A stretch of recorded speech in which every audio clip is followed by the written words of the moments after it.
Andi terbangun pagi itu dengan perasaan yang campur aduk. Setelah berbulan-bulan lamanya, ia mengirim lamaran ke berbagai perusahaan tanpa hasil. Akhirnya ada satu yang memberinya kesempatan. Sebuah perusahaan besar, yang namanya sudah dikenal luas, memanggilnya untuk wawancara kerja. Ini bukan hanya pekerjaan biasa bagi Andi. Ini adalah kesempatan untuk mengubah nasibnya dan keluarganya di kamar kecil kontrakannya. Andi menatap cermin dengan serius. Ia mengenakan satu-satunya kemeja putih bersih yang dimilikinya, kemeja yang ia setrika dengan hati-hati malam sebelumnya. Celana panjang hitamnya sudah agak pudar warnanya, tetapi tetap terlihat rapi. Sepatu pantofelnya juga tidak baru, tetapi ia telah menyemirnya hingga mengkilap. Ini harus berhasil, gumam Andi pada dirinya sendiri sambil merapikan dasinya. Ia memikirkan keluarganya di kampung, ibunya yang sudah tua, adiknya yang masih sekolah, dan janji yang ia buat untuk mengangkat beban hidup mereka. Pukul 7.30. Andi keluar dari kontrakannya dan berjalan cepat menuju halte bus. Kantor tempat wawancara itu berjarak cukup jauh, sekitar 1 jam perjalanan dengan transportasi umum. Ia ingin memastikan tiba lebih awal agar tidak terkesan buruk. Dalam hatinya, ia terus mengulang-ulang jawaban atas pertanyaan wawancara yang mungkin akan ditanyakan.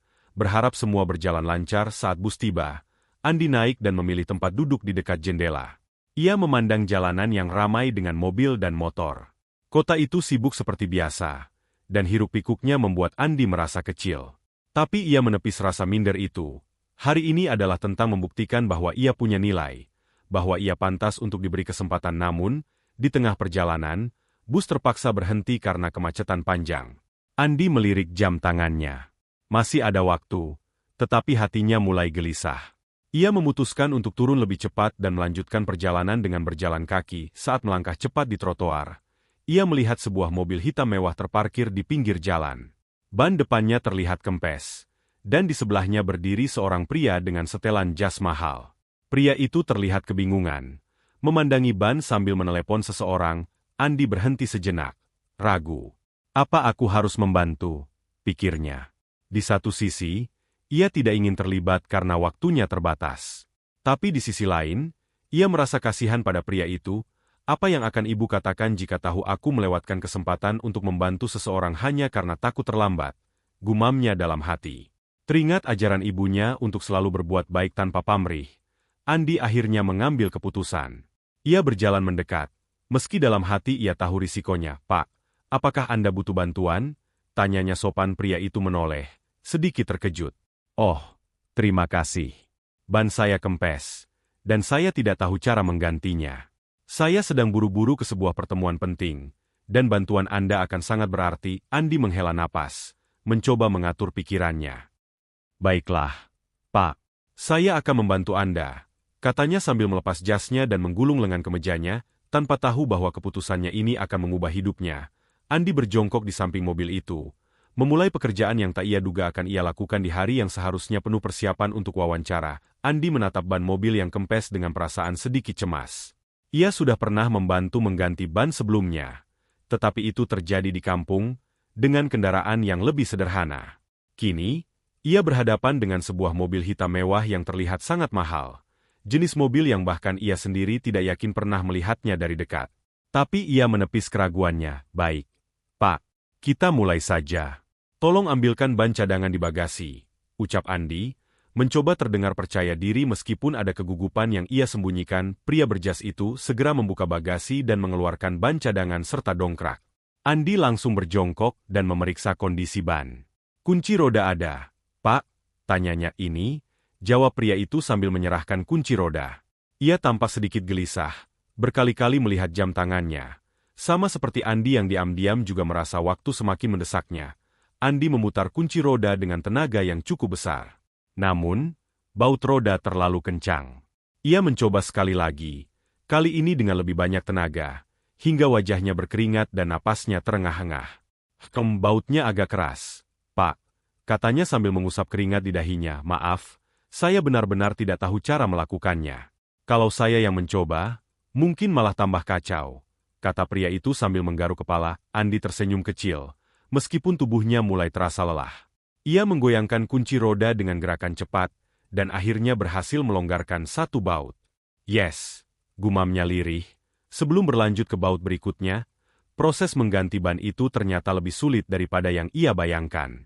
Jalanan yang panas membuat tubuhnya berkeringat lebih banyak, dan debu dari aspal mulai menempel di kemeja putihnya. Beberapa noda hitam dari oli dan kotoran ban juga mulai mencemari bajunya. Namun, Andi tidak berhenti. Ia menggenggam kunci roda dengan erat, memutar dan mengencangkan dengan hati-hati. Ketika ia mulai memasang ban cadangan, pria itu memperhatikan dengan takjub. "Mas, Anda ini sebenarnya mau kemana? Saya lihat Anda berpakaian sangat rapi. Apa ada janji penting?" Tanyanya. Andi berhenti sejenak, melirik pria itu, lalu tersenyum kecil. "Sebenarnya, saya mau wawancara kerja, Pak. Tapi sepertinya saya akan terlambat." Pria itu terlihat terkejut. "Wawancara kerja? Wah, kenapa Anda mau repot-repot membantu saya kalau begitu? Anda bisa saja melewatkan ini dan langsung pergi." Andi kembali memfokuskan diri pada roda sambil menjawab. "Ibu saya selalu mengajarkan untuk membantu orang lain kalau saya mampu. Lagi pula, siapa tahu ada yang akan menolong saya suatu hari nanti kalau saya dalam kesulitan." Ia tertawa kecil. Meskipun dalam hatinya ada sedikit rasa khawatir karena waktu terus berjalan, akhirnya, setelah hampir 20 menit, ban cadangan berhasil terpasang. Andi bangkit berdiri, mengusap tangannya yang penuh noda hitam dengan sapu tangan lusuh dari sakunya. Kemeja putihnya kini jauh dari kesan rapi. Bercak-bercak kotor menghiasi bagian lengan dan perutnya. "Sudah selesai, Pak. Coba nyalakan mobilnya dan lihat apakah semuanya baik-baik saja," kata Andi sambil tersenyum tipis. Pria itu tampak lega. "Mas, Anda benar-benar malaikat pagi ini. Saya tidak tahu bagaimana caranya membalas kebaikan Anda." "Tak apa, Pak. Semoga perjalanannya lancar," jawab Andi singkat sambil melihat jam tangan. Waktu sudah sangat mepet, dan ia harus berlari ke kantor tempat wawancaranya. Sebelum pria itu masuk ke mobil, ia mengulurkan tangan kepada Andi. "Saya tidak akan melupakan kebaikan Anda, Mas Andi." Andi membalas jabat tangan itu dengan mantap, lalu berlari meninggalkan tempat itu, berharap masih ada kesempatan baginya untuk tiba tepat waktu di wawancara. Pikirannya berkecamuk. Ia tahu bahwa ia mungkin akan datang terlambat, tapi ada rasa puas dalam hatinya. Setidaknya ia telah membuat hari seseorang menjadi lebih baik. Andi tiba di gedung kantor itu dengan napas tersengal-sengal. Keringat bercucuran di dahinya, dan tubuhnya terasa lelah setelah berlari cukup jauh dari tempat ia membantu mengganti ban mobil tadi. Ia berhenti sejenak di depan pintu kaca besar, mencoba mengatur napas sambil melihat pantulan dirinya di kaca. Kemeja putihnya yang tadi rapi kini penuh noda hitam dari oli dan kotoran ban. Lengan bajunya yang digulung tadi berantakan, celana panjangnya sedikit kusut, dan sepatu pantofelnya yang sebelumnya mengilap kini berdebu. Ia menarik napas dalam-dalam, mencoba menenangkan diri. Penampilan tidak menentukan segalanya, bisiknya pada dirinya sendiri. Namun, saat ia masuk ruang tunggu yang dipenuhi oleh pelamar lain, tatapan aneh langsung tertuju padanya. Beberapa orang menatapnya dari ujung kepala hingga ujung kaki dengan ekspresi tidak percaya. Mereka, yang semuanya berpakaian formal dan rapi, terlihat seperti model iklan majalah bisnis. Seorang pria berjas mahal, yang duduk di salah satu sudut ruangan, menatap Andi dengan tatapan meremehkan. "Lihat tuh," gumamnya kepada temannya, cukup keras hingga terdengar oleh Andi. "Ada orang yang datang ke wawancara seperti habis kerja di bengkel." Memalukan, seorang wanita yang duduk di dekatnya menutup mulutnya, menahan tawa. "Mungkin dia salah tempat. Ini wawancara untuk posisi profesional, bukan tukang servis mobil," katanya sinis. Andi mendengar komentar-komentar itu, tetapi ia memilih untuk diam. Ia menggenggam tas kerjanya erat-erat dan berjalan ke kursi kosong di sudut ruangan. Beberapa orang memandangnya dengan tatapan jijik, seolah-olah keberadaannya mengganggu estetika ruangan itu. Saat ia duduk, seorang pria yang mengenakan jas abu-abu di sebelahnya beringsut menjauh sedikit, seolah takut bajunya akan terkena noda dari pakaian Andi. "Kamu kenapa sih? Gak punya baju lain?"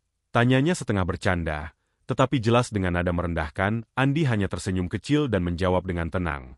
"Kebetulan tadi saya membantu seseorang di jalan." "Jadi ya, beginilah," pria itu mendengus. "Membantu seseorang? Bagus sih. Tapi lihat dirimu sekarang. Apa perusahaan sebesar ini peduli soal kebaikanmu? Yang mereka lihat adalah penampilan. Dan penampilanmu itu, maaf ya, kacau." Andi menunduk sejenak, mencoba menahan emosi yang mulai berkecamuk dalam dirinya. Ia tahu bahwa ucapannya benar dalam beberapa hal, tetapi ia tidak menyesal dengan keputusannya. Ia menarik napas panjang dan menatap pria itu dengan senyuman tipis. Mungkin. Tapi saya lebih peduli pada apa yang saya lakukan daripada apa yang orang lain pikirkan tentang saya. Komentarnya itu membuat pria itu terdiam. Meskipun ekspresinya masih menunjukkan rasa tidak percaya, waktu berlalu, dan satu persatu pelamar dipanggil masuk ke ruangan wawancara. Beberapa dari mereka keluar dengan wajah suram, bahkan ada yang terlihat menahan air mata. Ruangan yang sebelumnya dipenuhi optimisme kini mulai terasa berat oleh ketegangan. Andi duduk di sana dengan sabar, menunggu gilirannya. Tatapan menghina dan komentar sinis terus mengalir dari beberapa pelamar lainnya, tetapi ia tetap teguh. Dalam hatinya, ia terus meyakinkan diri bahwa ia tidak datang untuk sekadar terlihat sempurna, tetapi untuk menunjukkan siapa dirinya sebenarnya. Ketika akhirnya namanya dipanggil, ia berdiri dengan penuh percaya diri, meskipun penampilannya tidak mendukung. Beberapa pelamar lain yang masih menunggu menatapnya dengan tatapan meremehkan, seolah berkata, "Untuk apa repot-repot mencoba? Kamu tidak akan diterima." Namun, Andi tidak mempedulikan itu semua. Ia melangkah menuju ruangan wawancara dengan kepala tegak, membawa serta keyakinan bahwa nilai seseorang tidak hanya dilihat dari luarnya, tetapi dari apa yang ada di dalam dirinya. Hari ini, ia akan membuktikan bahwa ia lebih dari sekadar pakaian kotor. Andi melangkah masuk ruangan wawancara dengan hati yang berdebar-debar. Ia berusaha menenangkan diri, tetapi rasa gugup itu sulit diabaikan. Ia sadar penampilannya jauh dari kata layak. Kemeja putihnya kotor, celananya lusuh, dan wajahnya masih sedikit basah oleh keringat. Namun, ia bertekad untuk tetap memberikan yang terbaik. Ruangan itu tampak luas dan elegan, dengan meja besar di tengah dan kursi-kursi yang berjejer rapi. Di belakang meja, duduklah seorang pria dengan setelan jas rapi, wajahnya serius namun penuh wibawa. Namun, begitu mata Andi bertemu dengan pria itu, ia terkejut bukan main, "Pak. Anda?" Andi nyaris tidak percaya dengan apa yang dilihatnya. Itu adalah pria yang tadi pagi ia bantu mengganti ban mobil di pinggir jalan. Pria itu sama terkejutnya. Ia menatap Andi dengan mata yang membelalak. Tetapi detik berikutnya ia tersenyum lebar. "Andi?" tanyanya, memastikan bahwa ia tidak salah orang. Andi hanya mengangguk kikuk. Mencoba mencerna situasi yang tak ia duga ini, pria itu yang kini ia sadari adalah seorang manajer di perusahaan ini bangkit dari kursinya, lalu berjalan mendekati Andi. "Jadi, Anda yang membantu saya pagi tadi? Yang meluangkan waktu dan tenaga Anda meskipun jelas-jelas Anda sedang terburu-buru." Andi menunduk sedikit, merasa malu karena penampilannya yang jauh dari pantas. "Iya, Pak. Tapi saya mohon maaf jika penampilan saya tidak sesuai hari ini. Saya benar-benar tidak punya waktu untuk membersihkan diri setelah membantu Bapak." Manajer itu tertawa kecil. "Penampilan? Jangan terlalu khawatir soal itu, Andi." Ia kembali ke kursinya dan mempersilakan Andi duduk. "Saya tidak percaya kita bertemu lagi, apalagi dalam situasi seperti ini." Andi duduk dengan hati-hati, mencoba menjaga sikap sebaik mungkin meskipun pikirannya masih dipenuhi kebingungan. Manajer itu melanjutkan, "Andi, tadi pagi Anda membantu saya tanpa berpikir dua kali, bahkan ketika Anda tahu Anda punya wawancara penting di sini. Saya perhatikan Anda bekerja dengan tekun dan tanpa keluhan. Meskipun itu berarti Anda mengorbankan waktu dan bahkan kebersihan Anda sendiri." Andi tersenyum kecil, mencoba merendah. "Saya hanya melakukan apa yang menurut saya benar, Pak. Waktu itu, saya tidak tahu siapa Anda, dan saya hanya berpikir bahwa siapapun yang dalam kesulitan pantas dibantu." Manajer itu mengangguk pelan, ekspresinya penuh penghargaan. "Sikap seperti itu, Andi, adalah hal yang sangat langka. Di perusahaan ini, kami mencari orang yang tidak hanya kompeten secara teknis, tetapi juga memiliki integritas, empati, dan dedikasi. Dan pagi tadi, Anda sudah menunjukkan semua itu." Bahkan sebelum wawancara dimulai, Andi menatap pria itu dengan mata penuh haru. Ia tidak menyangka tindakannya yang sederhana tadi pagi bisa menjadi sesuatu yang begitu berarti. Pria itu tersenyum lagi, lalu berkata, "Andi, saya sudah bertemu banyak pelamar hari ini. Beberapa dari mereka sangat pintar dan berpengalaman. Tetapi belum ada yang memberi saya kesan sekuat yang Anda berikan. Bagi saya, wawancara Anda sudah selesai sebelum Anda melangkah masuk ke ruangan ini." Andi tertegun. "Maksud Bapak selamat, Andi. Anda diterima bekerja di perusahaan ini," ujar pria itu dengan suara tegas. Andi terdiam sejenak, merasa seperti mimpi. Ia nyaris tidak percaya dengan apa yang baru saja ia dengar. Perlahan, senyuman merekah di wajahnya. "Terima kasih banyak, Pak. Saya benar-benar tidak tahu harus berkata apa." Manajer itu berdiri dan mengulurkan tangan. "Anda tidak perlu berkata apa-apa lagi, Andi. Anda pantas mendapatkannya." Andi menjabat tangan pria itu dengan penuh rasa syukur. Di dalam hatinya, ia merasa bahwa keputusan kecil yang ia buat tadi pagi, untuk menolong seseorang meskipun itu berisiko bagi dirinya sendiri, telah mengubah segalanya. Ia keluar dari ruangan itu dengan hati yang penuh rasa syukur dan keyakinan bahwa kebaikan selalu menemukan jalannya untuk kembali. Cerita Andi bukan hanya tentang sebuah keberuntungan atau kebetulan semata. Di balik keputusan sederhana yang ia ambil, terdapat nilai-nilai hidup yang begitu kuat dan relevan bagi siapa saja. Sikap dan tindakan Andi menunjukkan bahwa kebaikan, integritas, dan kerja keras adalah nilai-nilai yang tidak hanya membuat kita menjadi pribadi yang lebih baik, tetapi juga membuka pintu kesempatan yang mungkin sebelumnya tak terlihat.